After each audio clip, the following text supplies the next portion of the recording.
And now storm tracker weather with meteorologist Paul Bean. It feels good to start off with the storm tracker because that does mean those winter weather advisories, those winter weather warnings have started to break off. So starting off with that storm tracker, I mentioned it a little bit earlier, but you do still have that streak of snow going through the middle of Montana. But where that snow was yesterday on that border, we had a strong swath of white just across from Salmon all the way to Island Park, all the way down through Jackson, which has since burned off. We saw that snow earlier today, but tonight it's looking clear.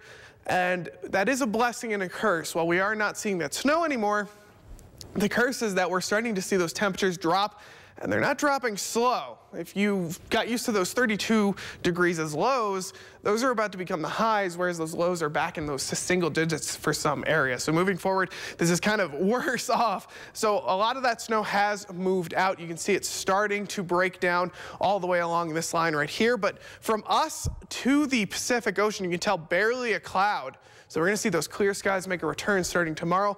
But once again, that's why those temperatures are starting to drop. We're on the cold side of the front now, and we're only going to be seeing clear skies and temperatures that are 20 degrees colder than what we've been seeing for the last week or so. Future tracker not showing much. You can see a scattered snow here and there in Montana, but moving forward, pretty much clears off by the morning hours, and then we're just seeing those clear skies all day long. So get used to those clear skies and those colder temperatures that we saw last week, because they're about to make their very fast return. Starting tonight, though, that's where those first cold strike of cold temperatures comes in. Snake River Plain 14 in Pocatello, 8 in Idaho Falls. This is where those lows just a brief period ago were closer to 32, 30. So now it's 14 and 8.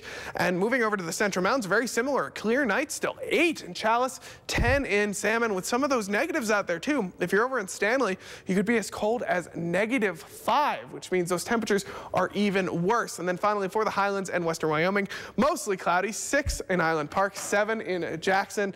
Temperatures closer to 3-2, getting very close to 0 in Afton and Yellowstone. And you could possibly see those starting tomorrow, because the temperatures are going to stick to this cold temperatures for quite a while. Then finally, as we move into what tomorrow brings, clouds start to clear, but those temperatures don't improve by much. 21 in Island Park, 28 in Jackson. Over in the Central Mountains, scattered clouds, 29 in Chalice, 31 in Salmon. Then finally for the Snake River Plain, take a look, clear but cold. This is what the lows were yesterday, 30 and 28. Today, they're the highs with 30 in Pocatello, 28 in Idaho Falls, and clear but freezing. So pretty much uniformly throughout the region, you'll be below freezing for today. It's going to be another brutal day for temperature-wise.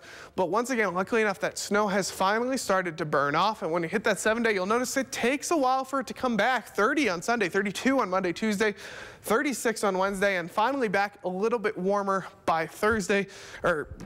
Snow makes a return, 39, and then Friday 40, Saturday 40, so it does slowly make its way back, but it's going to take a little bit. We're going to have to deal with this bitter cold for a bit longer. Idaho Falls very similar, and the real story, look at those lows. 6 on Sunday, 9 on Monday and Tuesday, and then it starts to warm back up as that moisture makes its way back in.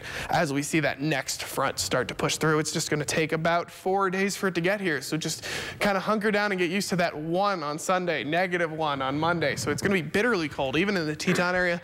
Finally, the Central Mountains, once again, like clockwork, clear and cold, and then that moisture moves back in and it warms back up. So I know we got used to those 45 degrees for today, but unfortunately it's quickly dropping below freezing. Yeah, and so those lows are pretty daunting, but we were talking about earlier the East Coast. It's so cold over there right now, and I'm like, what's happening in Idaho? Yeah. Why isn't it cold? Where's the snow? It's just taking its time to get back. Okay, thank you, Paul.